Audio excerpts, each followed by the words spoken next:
Right now, somewhere on this planet, there's a single patch of ground no larger than a few square feet. And it is being watched by more eyes, more cameras, more soldiers, and more satellites than any other place on Earth. It is not a nuclear weapons facility. It is not the vault of a central bank. It is not even inside the most powerful nation on the planet. It is a line, a border crossing, a door between two worlds that has been sealed for over 70 years. Every single day, two of the world's most powerful armies stand face to face across a gap so narrow a grown man could leap over it in one stride. And yet no one dares, because that leap could trigger a war that kills millions. This is Panmunjom, the joint security area at the Korean demilitarized zone. And what makes it the most heavily guarded square inch of Earth is not just the guns and soldiers. It is the history, the fear, the geopolitics, and the frozen conflict that has never actually ended. Today, we are going to step into the most dangerous patch of ground on the planet and understand why the world refuses to let it go. To understand why this strip of land matters, you have to go back to 1945, the end of World War II. For 35 years, Korea had been a Japanese colony, a single unified peninsula with one language, one culture, one people. The Joseon Kingdom had ruled for over 5 centuries before Japan annexed it in 1910. Then Japan surrendered, and overnight, Korea became a geopolitical football in the opening game of the Cold War. The Soviet Union moved into the north. The United States moved into the south. They agreed, somewhat casually, over maps and whiskey in Washington, to divide the peninsula at the 38th parallel. A temporary administrative convenience, they called it. Nobody thought it would last. The Koreans themselves were never consulted. They were wrong. In the north, the Soviets installed a communist government under Kim Il-sung, a former guerrilla fighter who had resisted Japanese occupation. In the south, the Americans backed Syngman Rhee, an authoritarian nationalist who had spent much of his adult life in exile. Both men claimed to be the rightful leader of all Korea. Both men were building armies. Both men wanted the other erased from the map. They should have been. Because on June 25, 1950, that temporary line, and the Korean peninsula exploded into one of the most devastating conflicts of the modern era. The Korean War was one of the bloodiest conflicts of the 20th century, and one of the most forgotten. In 3 years of fighting, an estimated 3 to 4 million people died. Entire cities were obliterated. Seoul changed hands 4 times. The United Nations, led by the United States, intervened within days of the invasion under a Security Council resolution that passed only because the Soviet Union was boycotting the meeting at the time and failed to cast its veto. China sent over 1 million soldiers across the Yalu River in October 1950, when UN forces, riding a wave of early success, pushed too close to their border. The intervention caught American General Douglas MacArthur completely off guard and reversed the momentum of the war in a single month. The war swung back and forth across that 38th parallel like a pendulum of destruction. And when it finally stopped, it did not stop because someone won. It stopped because both sides were exhausted. The front lines had stabilized and the political will to keep fighting had run out. The front line had returned, more or less, to where it all began. On July 27, 1953, an armistice was signed at a small village called Panmunjom. Not a peace treaty, an armistice, a ceasefire. A pause in fighting. The distinction matters enormously.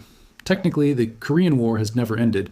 The armistice created the demilitarized zone, a buffer strip roughly 250 kilometers long and 4 kilometers wide, cutting the peninsula in half like a scar.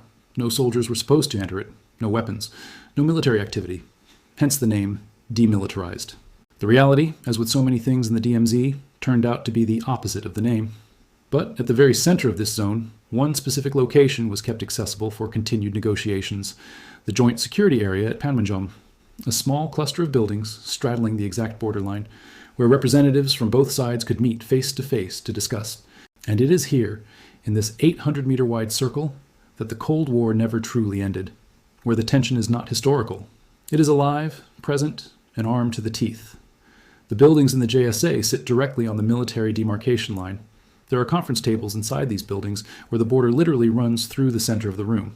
Delegates on one side are in North Korea. Delegates on the other are in South Korea, in the same room, at the same table. And outside the windows, soldiers from each side stand at rigid attention, staring across the line at their counterparts. That is how close these two worlds are, and how absolutely, completely separated. At the height of the Cold War, the DMZ became something extraordinary, the most fortified border on the planet. South Korea and its American allies built layer after layer of defenses, anti-tank ditches wide and deep enough to stop armored columns, minefields estimated to contain somewhere between 1 and 2 million active mines, razor wire fences, guard towers spaced every few hundred meters, surveillance cameras, motion sensors, artillery batteries pre-aimed at every road and valley heading south, and troop deployments measured in the hundreds of thousands. At its peak, more than 37,000 American soldiers were stationed in South Korea, backed by tens of thousands of Korean troops. The North Koreans matched it on their side, and then added their own particularly unnerving touches. Tunnels, for instance. At least 4 have been discovered burrowing under the DMZ toward the south, large enough to move thousands of soldiers per hour in a surprise invasion. North Korea claims they were coal mines. They were not coal mines. The walls had been painted black with soot in an obvious attempt at deception, but geologists confirmed there was no coal. One tunnel was found only 44 kilometers from Seoul. But Panmunjom, the JSA, was different from the rest of the DMZ. It was the one place where the two sides were supposed to coexist in a kind of uneasy proximity, where diplomatic meetings happened, where the remains of war dead were occasionally exchanged, where defectors made their desperate, terrifying dashes across the line, and where, over the decades, some of the most bizarre and terrifying incidents in Cold War history took place. In 1976, 2 American soldiers entered the JSA to trim a poplar tree that had grown large enough to block the sight line between United Nations guard posts. North Korean guards ordered them to stop. The Americans refused. They were within their rights to maintain the area. What followed became known as the Axe Murder Incident. North Korean soldiers seized the axes and beat both Americans to death in broad daylight in front of dozens of witnesses inside the supposedly neutral zone. The American response was extraordinary in its deliberate, theatrical display of force. Operation Paul Bunyan was launched 3 days later. A team of American and South Korean soldiers, backed by attack helicopters circling overhead, fighter jets standing by, a fleet of B-52 bombers launched from Guam on a visible flight path toward the peninsula, and a U.S. aircraft carrier repositioned to the region, all of this to cut down one tree. The message was unmistakable. The tree was cut in 42 minutes. The North Koreans watched in complete silence. Not a single shot was fired. This was the nature of Panmunjom, a place where the smallest incident could cascade into catastrophe, where every action carried the weight of geopolitical consequence, where soldiers faced each other across a concrete border marker and had to decide in every moment not to start a war. For decades, South Korean and American soldiers stood inside the JSA facing north, while North Korean soldiers stood facing south. They stared at each other for hours, days, months, years. Each side was trained to maintain absolute composure regardless of provocation. Each side was waiting for the other to make a mistake. The psychological pressure was so intense that soldiers rotated out of JSA duty regularly to prevent breakdown. The end of the Cold War changed the world. It did not change Korea. When the Soviet Union collapsed in 1991, most of its former client states began reforming or opening up. Vietnam had already embraced market economics. China was growing rapidly. Even Cuba began to crack open, slowly, cautiously. But North Korea sealed itself tighter. The ruling Kim family had built not a socialist state, but a theocracy of personality, where the great leader and his descendants were worshipped as divine figures, and any deviation from the prescribed worldview was punishable by imprisonment in one of the most brutal gulag systems documented in modern history. Kim Il-sung died in 1994 and was replaced by his son, Kim Jong-il, the first hereditary succession in a communist state, a dynastic transfer that shocked even North Korea's remaining allies. Kim Jong-il was replaced in 2011 by his own son, Kim Jong-un, who had been educated in Switzerland but returned to rule with absolute ruthless authority. The dynasty held across 3 generations. And then North Korea did something that raised the stakes at Panmunjom to an almost incomprehensible level. It built nuclear weapons. North Korea's first nuclear test was conducted in October 2006, a moment that confirmed what intelligence agencies had long suspected. Further tests followed. 2009, 2013, twice in 2016, and then in September 2017, a test that analysts estimated was a thermonuclear device, a hydrogen bomb, with a yield potentially 10 times greater than the atomic bomb dropped on Hiroshima. The ground shook in China. Seismic sensors around the world registered the detonation. Between the nuclear tests, North Korea tested ballistic missiles in an accelerating pace, short range, medium range, intermediate range, and in 2017, intercontinental ballistic missiles that demonstrated in multiple tests the theoretical capability to reach the continental United States. The geopolitical calculus shifted dramatically. The frozen conflict at the 38th parallel was no longer just a regional problem. It had become a global crisis intersecting with American domestic politics, Chinese strategic calculations, Japanese security planning, and the fundamental logic of nuclear deterrence. Inside the JSA, meanwhile, the bizarre incidents continued. In 2017, a North Korean soldier made a desperate, chaotic dash across the border, driving a jeep to the MDL, then running on foot when the vehicle became stuck, all while being shot at multiple times by his own comrades. He collapsed from his wounds just meters into South Korean territory and was dragged to safety by soldiers who crawled under fire to reach him.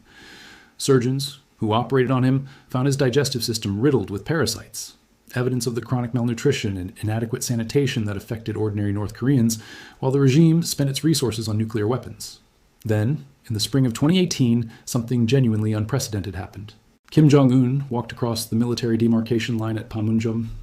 In the full glare of global media, under the eyes of hundreds of cameras, he stepped across that concrete border marker into South Korea, where South Korean President Moon Jae-in reached out and took his hand. They stood together on soil that no North Korean leader had ever touched in the 7 decades since the armistice. They talked. They walked together along a path lined with cherry blossoms. They laughed at one point at something Moon whispered in Kim's ear. They crossed back into North Korea together, then back into the South. They planted a tree using soil from a mountain sacred to both Koreas. Kim Jong-un became the first North Korean leader to set foot in South Korea since the war ended.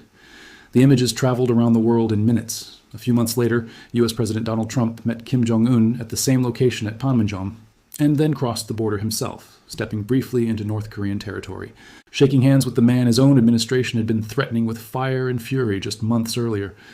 Trump became the first sitting American president to set foot in North Korea. The world watched with cautious, desperate hope.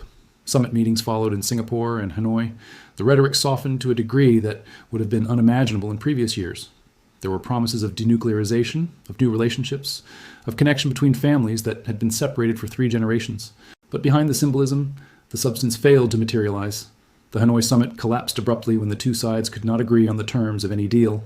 North Korea resumed missile testing. The warmth evaporated as quickly as it had appeared. And at Panmunjom, the soldiers returned to their positions. The surveillance cameras kept rolling. The staring contest resumed. The 2018 moment revealed something fundamental about this frozen conflict. It can thaw dramatically and quickly when political will exists, but the underlying tensions, the nuclear arsenal, the regime's survival calculus, the absence of a formal peace treaty, the unresolved question of Korean reunification, none of those were resolved by summits and handshakes. They cannot be.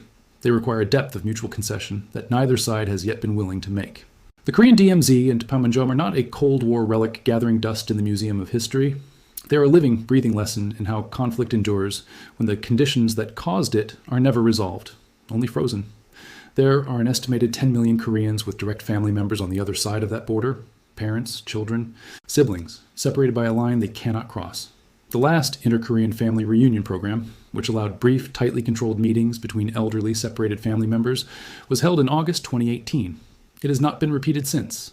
The people who were children when the war ended are now in their 80s and 90s. For them, the clock is running out. Many have already died without ever seeing their relatives again. The DMZ itself has become something entirely unexpected, one of Asia's most significant wildlife sanctuaries. 70 years without human agriculture, development, or settlement have turned the 4-kilometer buffer zone into a rare and thriving habitat. Endangered species have returned here: the Amur leopard, the Asiatic black bear, the red-crowned crane. Forests have regrown where villages once stood. Rivers run clean. Nature has flourished precisely and only in the place where humans dare not go. But the deeper legacy of the 38th parallel is this: it is a monument to the consequences of decisions made without accountability, by people who believed they would not have to live with the results. The division of Korea was an administrative accident of geopolitics. The line was drawn at 2 o'clock in the morning by an American Army colonel, Dean Rusk, who would later become Secretary of State, working from a National Geographic map, with no expertise in Korean history, culture, or geography. The process took 30 minutes. The 38th parallel was chosen because it was a round number and because it placed Seoul, the capital, in the southern zone. That line, drawn in 30 minutes on a borrowed map, has determined the fate of 75 million people across 8 decades, separated families across generations, cost millions of lives in a war it helped cause, and created the most militarized border on Earth. That is the true weight of Panmunjom, not just the soldiers and cameras, the weight of a decision made in haste by people who thought it was temporary, and the generations who have lived, loved, suffered, and died inside its consequences. The most heavily guarded square inch of Earth is a mirror. Look into it, and you see what happens when ideology becomes more powerful than humanity, when the logic of deterrence replaces the logic of peace, and when a temporary line drawn on a borrowed map becomes a permanent fact of life for tens of millions of people.